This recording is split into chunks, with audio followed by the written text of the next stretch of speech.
Now, two effects we have in virtually every measurement we're going to make are the resolution and the repeatability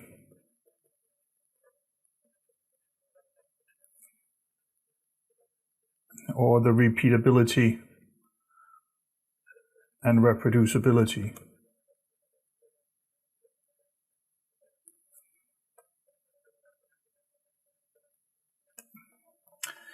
If you think about our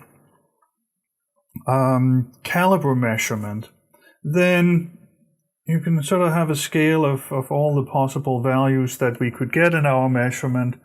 And if we made a lot of measurement and we just think of where the slider stops in each measurement, then it won't stop at the exact same point each time. There will be some variation, and maybe it's one of these normal distribution kind of things.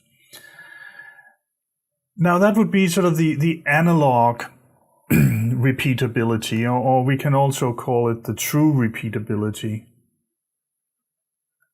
Is the one we would calculate if we calculated a standard deviation out of this distribution. But our caliper has a limited resolution.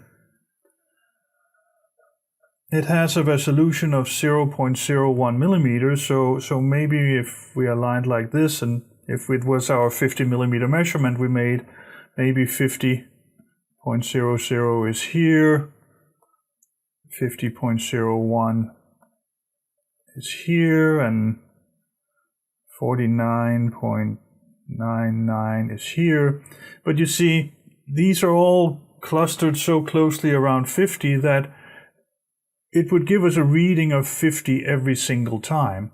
So in this case, the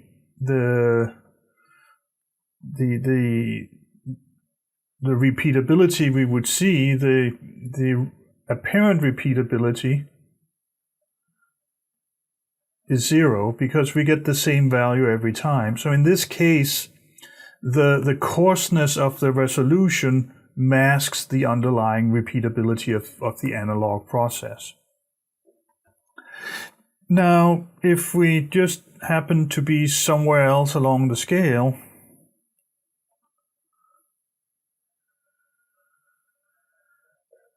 maybe we took a different part that has a slightly different diameter, so maybe in this case we have 50.00 over here, and we have 50.01 over here.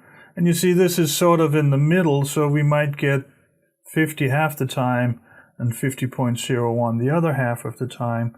And you see, if we calculate the standard deviation of this bimodal distribution, we would get a higher value than what's the true repeatability of the underlying process. So in this case, we see that our repeatability gets exaggerated by the resolution. So in this case, we have an apparent repeatability that is significantly larger than the true repeatability. And we don't know in advance how this is going to come out, but it is the background for our rule that when we do our uncertainty estimation, then before we add everything together, we look at the resolution contribution and we look at the repeatability contribution, and we only carry the larger of the two forward, because if the resolution is a larger contribution than the repeatability, it might be because we're in this situation with the red line. And conversely, if the repeatability is larger than the resolution, that means that, well, at least we have something like this. We might, of course, also have something where we have